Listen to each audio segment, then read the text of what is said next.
High, নমস্কার প্রদর্শক বন্ধুরা, তোমরা সবাই কেমন আছো? আমি আশা করছি তোমরা সবাই খুব ভালো আছো।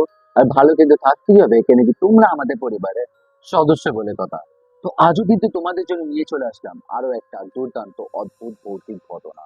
আজকে এই ঘটনাটা বেশ দারুণ হতে চলেছে। তাই জন্য বলবো, যদি তোমরা এখনো অব্দি যদি এই ভিডিওটাকে লাইক না করে থাকো, তাহলে তাড়াতাড়ি করে লাইক করে নাও। যদি এখনো অব্দি আমাদের চ্যানেলটাকে সাবস্ক্রাইব না করে থাকো, তাহলে তাড়াতাড়ি করে সাবস্ক্রাইব করে তোমাদের প্রিয় মানুষের সাথে কিন্তু অবশ্যই ঘটনাগুলোকে শেয়ার করে দিও। তো চলো এবার তাড়াতাড়ি করে আমাদের ঘটনার দিকে যাই। তো এই ঘটনাটা আমাকে বলেন দেবপ্রিয়া দিদিভাই। তো দেবপ্রিয়া দিদিভাই কিছু এই ঘটনাটায় কিছু এমন ভাবে, তো দেবপ্রিয়া দিদিভাই আমাদের এই ঘটনাটা কিছু এমন ভাবে বলে, আমার এই পড়াশোনা সব শেষ হলো, এবার আমি একটা কাজের খোঁজ করছি। তো বেশ খানিক দিন ধরে কাজের খোঁজ করতে করতে একটা কাজের অফার পেলাম। না কিসের কাজ? একটা মেট্রো স্টেশনের থেকে। মেট্রো স্টেশনে যে টিকিট কাউন্টার হয় সেখানের থেকে। জায়গাটার নাম আমি রিভিল করবো না। তো যাই হোক, ভালো কথা। তো যখন আমি এই কাজটা পাই, তখন আমি খুব খুশি হই যে ফাইনালি আমি একটা কাজ পেলাম। তো আমি বাড়িতে খুব আনন্দের সাথে জানালাম যে মা বাবা আমি কাজ পেয়ে গেছি। তো তারাও কিন্তু খুব খুশি হয়ে আমাকে, মানে যে একটা আদর, ঠিক আছে, যে তারা এত কষ্ট করে আমাকে বড় করেছে, মানুষ করেছে, তারপর ফাইনালি আমি একটা ভালো পড়াশোনা কমপ্লিট করে ভালো করে যে কাজ পাই, তাদেরও একটা খুশি যে এবার তাদেরকে অতটার কষ্ট করতে হবে না। তো যাই হোক, আমি কাজ পাই। আমি কাজের ওখানে কথা বলি। কথা বলার পর ওখান থেকে সবকিছু কিন্তু কমপ্লিট হয়ে যায়, তারা কনফার্ম করে দেয় যে আমি এবার কাজে জয়েন করতে পারি। কিন্তু এবার আমার সামনে একটা অনেক বড় প্রবলেম হয়ে দাঁড়ায়, সেটা হলো ডিস্টেন্স।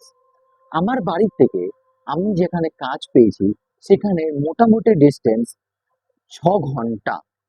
মানে আমার বাড়ি থেকে সেই জায়গায় যেতে মোটামুটি 6 ঘন্টা লাগবে।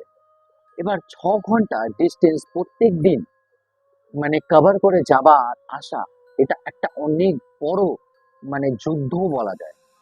তারপর মানে কাজ করার পর শরীর আর দেবে না এত দূর ট্রাভেল করে আসার জন্য। 2 দিন কাজ করেই আমার শরীর খারাপ হয়ে যাবে। তো আমি এটা ভেবে তখন আমি সেই মেট্রো স্টেশনে, যার থ্রুতে আমি সেই কাজ পেয়েছিলাম, তাকে এই কথাগুলো জানাই। সে আমাকে বললেন যে আমাদের এখানে আরো 3 জন কাজ করেন, যারা অনেক দূরে থাকে। তার কারণে তারাও একটা জায়গায় থাকেন, একটা অ্যাপার্টমেন্টে থাকেন, আরো 3 জন আছেন। তো যদি তুমি চাও, তো তাহলে তুমি তাদের সাথে থাকতে পারো। তো যখন সে এই কথাটা বলে, তখন আমি কিন্তু খুব বেশি খুশি হয়ে যাই এই কথাটা শুনে, যে চলো, ভালো কথা, আমি থাকারও একটা জায়গা পেয়ে গেলাম। তারপর আমার সাথে ওখানে কাজ করা আরো 3 জনকে পেয়ে যাব, যার কারণে আমার এই কাজের জায়গায় একা একাও মনে হবে না। আর নাই আমার কিছু জানকারি বা কোন রকম কিছু বুঝতে অসুবিধা হবে, কেন কি তারাও ওখানে কাজ করে, তো তাদের কাছ থেকে জেনে নেবো।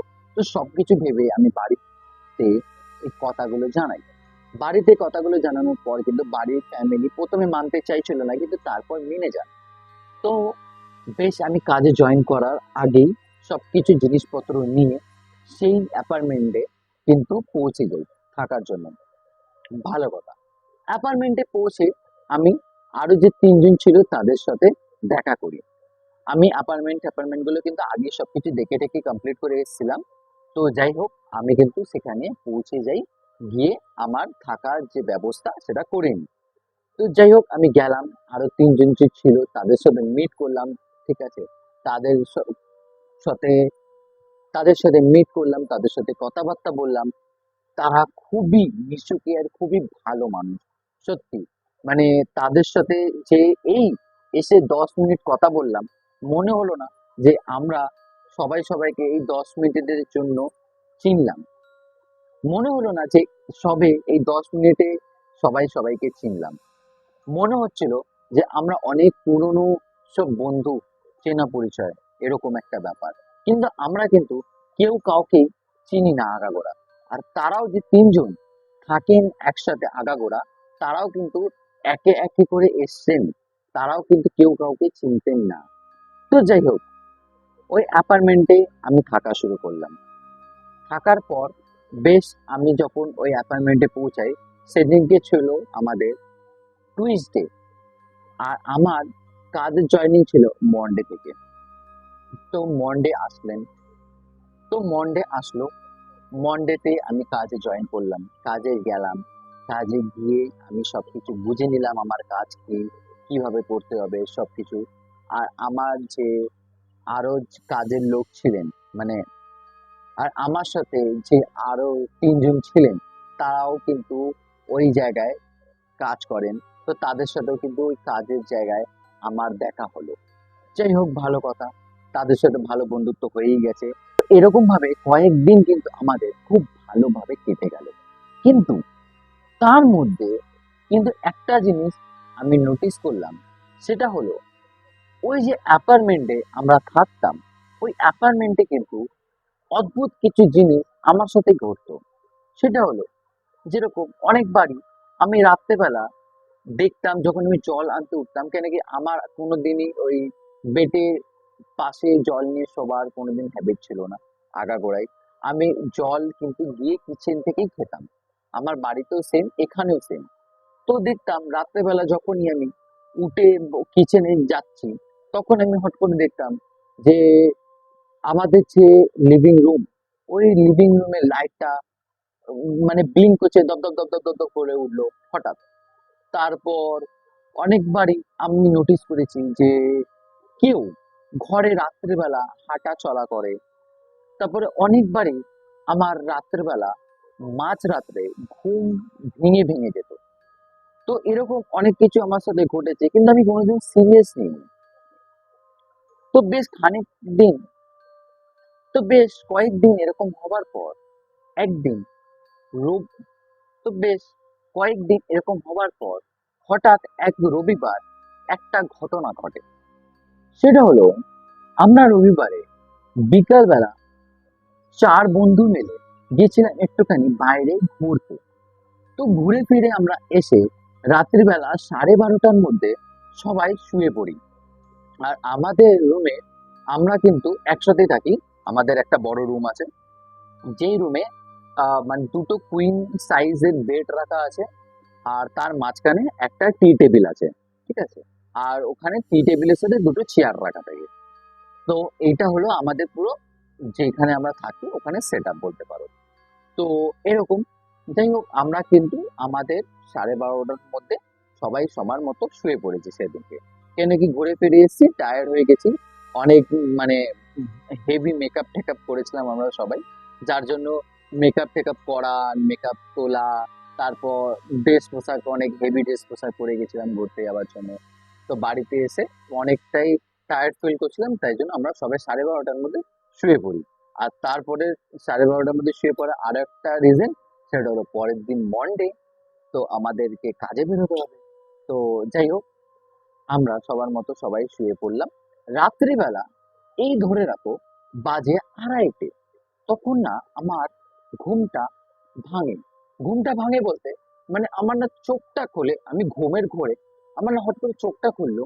আমি দেখলাম যে আমার পাশেই, বেডের যে পাশে যে টি টেবিলটা রাখা আছে, ওই টি টেবিলটায় হাত রেখে ওই চেয়ারের মধ্যে একটা মহিলা বসে রয়েছেন, একটা মেয়ে বসে রয়েছে।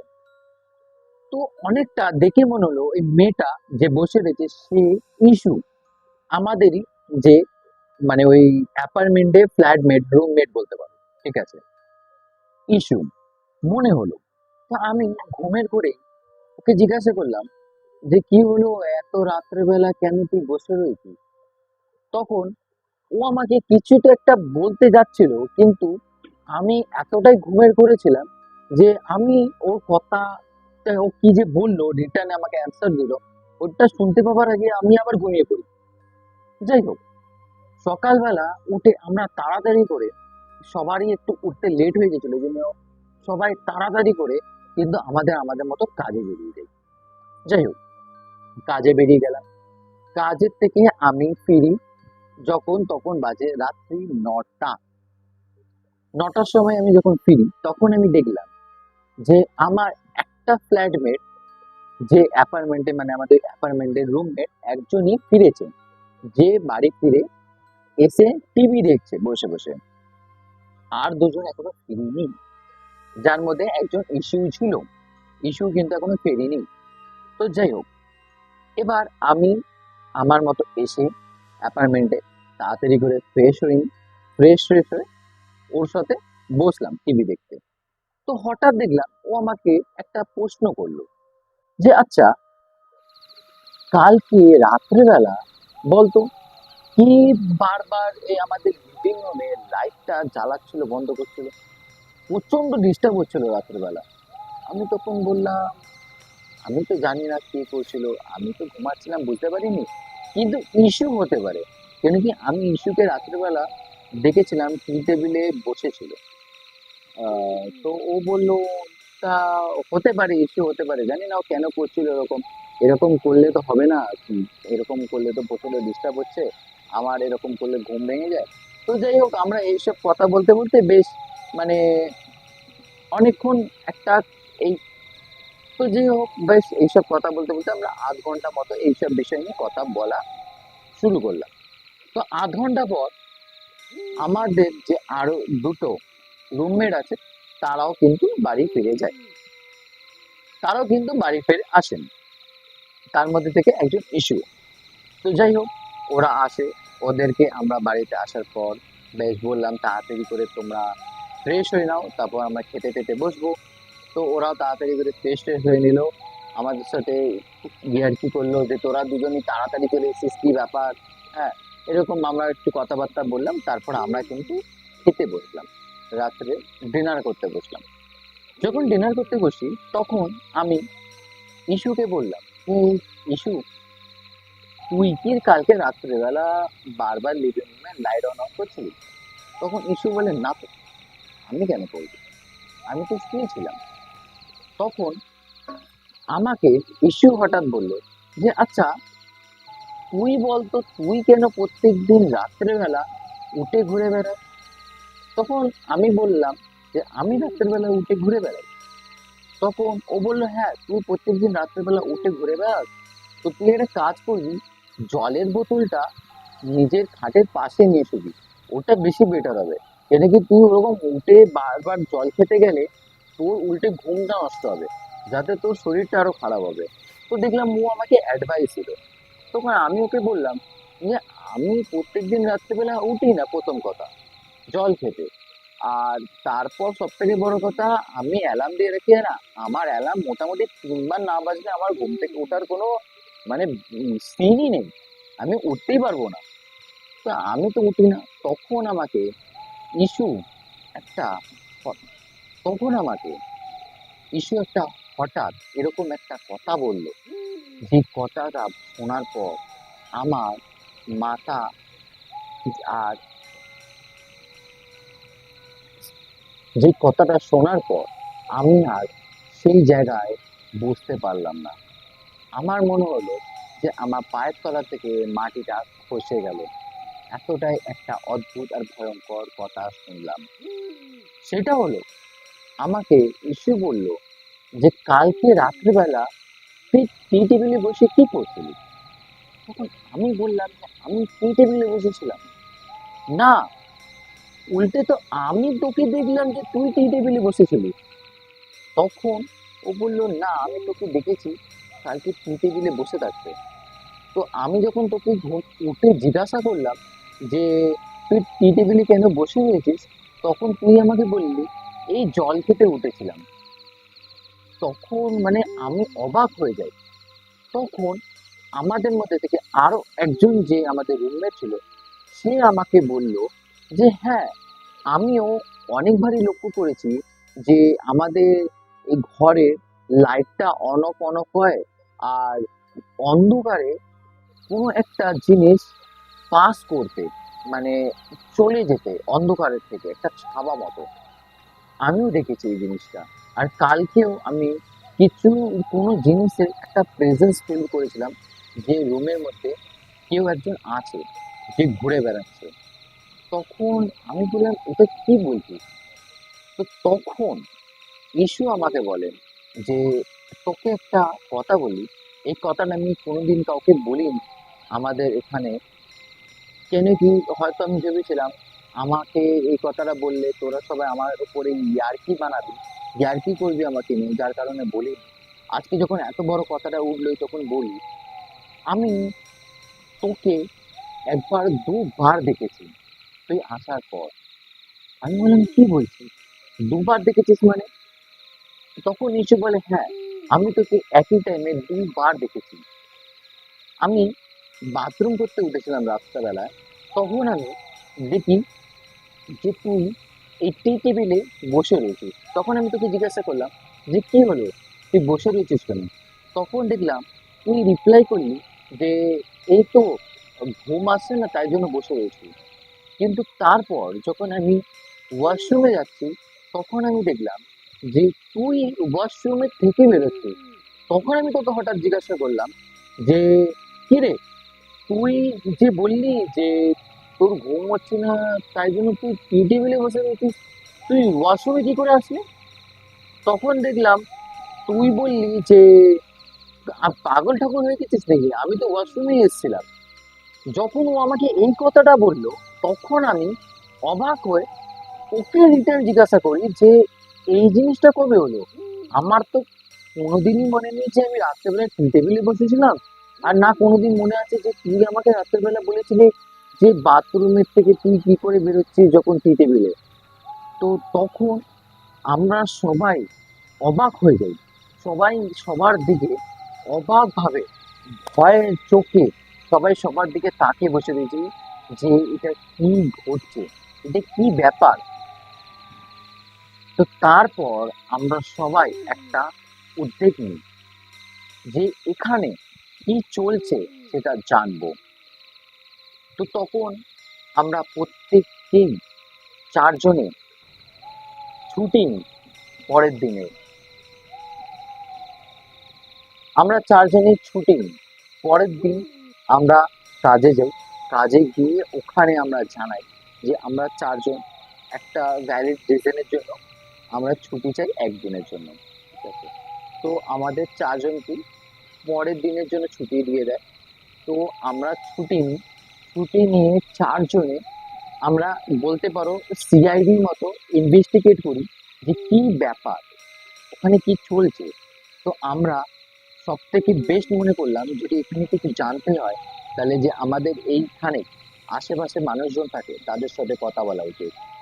তো আমরা আশেপাশে যে মানুষজন ছিলেন তাদের সাথে কথা বলি, কথা বলে এই জিনিসটা জানতে পারি যে এই যে অ্যাপার্টমেন্টটা, এই অ্যাপার্টমেন্টটা একটা লোক, আমরা ইনভেস্টিগেট করে জানতে পারি যে ওই অ্যাপার্টমেন্টটা, যে অ্যাপার্টমেন্টটা আমরা রয়েছি, ওই অ্যাপার্টমেন্টটা একটা মহিলা নেন অনেক দিনের জন্য।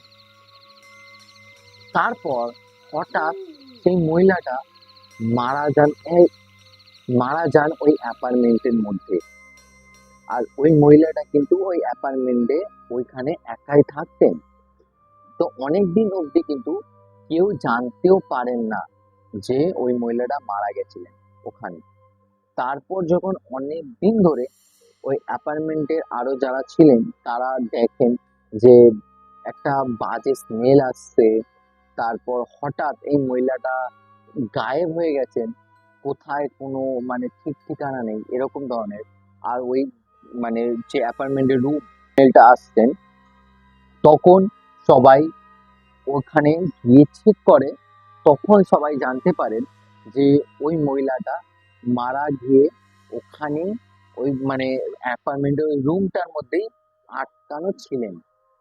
এই ছিলেন হলো ঘটনা, যার কারণে ওই মহিলাটাও ওই অ্যাপার্টমেন্টে ওই রুমের মধ্যে থাকতেন।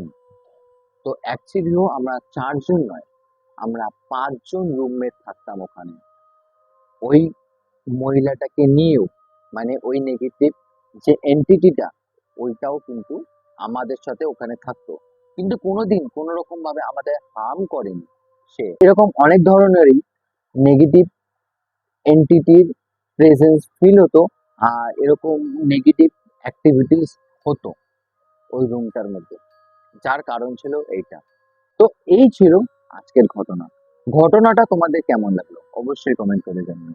কোন পার্টটা তোমাদের সব থেকে বেশি ভয় লাগলো ওটাও কিন্তু অবশ্যই কমেন্ট করে জানিও।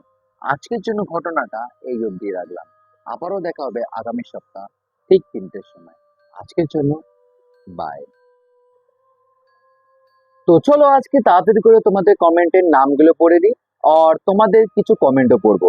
তো আমাদের প্রথম কমেন্ট আছে হলো সুজাতা দাস দিদি ভাই, তারপর হলো আমাদের রেশমি ভট্টাচার্য, রূপা দে, রুচিরা হালদার, আব্দুল হক দাদা ভাই, সুপর্ণা দিদি ভাই দুবার কমেন্ট করেছেন। তারপর হলো পুলক চক্রবর্তী, তারপর হলো সিংহামণি, তারপর হলো সিনকা বণিক দিদি ভাই, অ্যাঞ্জেলিনা সোরেন, বি দাস, সন্ধ্যা মণ্ডল, সর্বাণী মুখার্জি, সিংকাবনি দিদিভাইয়ের আরো একটা কমেন্ট আছে, পুলক চক্রবর্তী দাদা ভাইয়েরও আর একটা কমেন্ট আছে, শান্তার দুনিয়া, এস দেব রয়, টুকু সাবারবাল, সিং শাবানী মুখার্জি দিদিভাই আরো একটা কমেন্ট আছে, সন্ধ্যা মণ্ডল দিদিভাইয়েরও আর একটা কমেন্ট আছে, তারপর হলো শুভঙ্কর ঘরাই, আর হলো মিতালি ভট্টাচার্য। তোমরা সবাই অনেকই কমেন্ট করেছো, তোমাদের কমেন্ট করতে আমার খুব দারুণ লাগে, তোমরা এমনই ভালোবাসা ভরা কমেন্ট করতে থেকো, তোমাদের কমেন্ট গুলো পড়লে সত্যি মন খুশি হয়ে যায়। তো এরকমই বেশি বেশি করে কমেন্ট করতে থেকো। আর তোমাদের আমি 2-4টে কমেন্ট পড়ে দিই। রূপা দে দিদিভাই কমেন্ট করেছেন দারুণ, ধন্যবাদ দিদিভাই। তারপর দারুণ ঘটনা, সত্যি ঘটনাটা মানে বিশাল ছিল। আমি যখন ঘটনাটা পড়েছিলাম আমার নিজেরই মাথা খারাপ হয়ে গেছিল। আর তারপর রুচিরা হালদার দিদিভাইও কমেন্ট করেছেন হলো আজকের ঘটনাটা খুব ভালো। এরকমই ভালো ভালো ঘটনা সবসময় তোমাদের জন্য আনার চেষ্টা করি আমি। তারপর সুপর্ণা দিদিভাই কমেন্ট করেছেন ফার্স্ট কমেন্ট, হেভি ব্যাপার হেভি ব্যাপার। চলো, তারপর পুলক চক্রবর্তী দাদা ভাই কমেন্ট করেছেন হলো তোমার মুখে ঘটনা শুনতে খুব সুন্দর লাগে আর ঘটনাটাও বেশ ভয়ঙ্কর। থ্যাংক ইউ দাদা ভাই, অনেক অনেক ধন্যবাদ, এমনই ভালোবাসা দিতে থেকো। তারপর হলো আমাদের সিংখাবনি দিদিভাই কমেন্ট করেছেন লাভ ইউ 1003, অনেক অনেক অনেক লাভ ইউ। তো লাভ ইউ টু দিদিভাই 1004। তারপর আমাদের কিন্তু কমেন্ট করেছেন যে বি দাস, প্রিন্স বাবু তুমি কি নিয়ে পড়াশোনা করো? তো আমি বলে রাখি যে আমার পড়াশোনা কমপ্লিট হয়ে গেছে। আমি এখন কোনো কিছু নিয়ে পড়াশোনা করছি না আলাদা। আমি এখন ই স্পোর্টস খেলি, প্রফেশনাল ই স্পোর্ট প্লেয়ার আমি একটা। এবার ই স্পোর্টসটা কি, এখানে যদি তোমাদেরকে একদম ডিটেলস টু ডিটেলস বোঝাতে হয় তাহলে অনেক বড় হয়ে যাবে, কিন্তু আমি শর্টে তোমাদেরকে বোঝাচ্ছি। সেটা হলো যে আমরা অনলাইন যে গেম খেলি, মানে আমরা যে মোবাইলে গেমস খেলি না, এক্সাম্পল ফ্রি ফায়ার ধরো, পাবজি ধরো, এই যে অনলাইন গেম আছে, এরকমই আমি আগে মোবাইলে স্পোর্টস খেলতাম, মানে মোবাইলে প্রফেশনালি খেলতাম।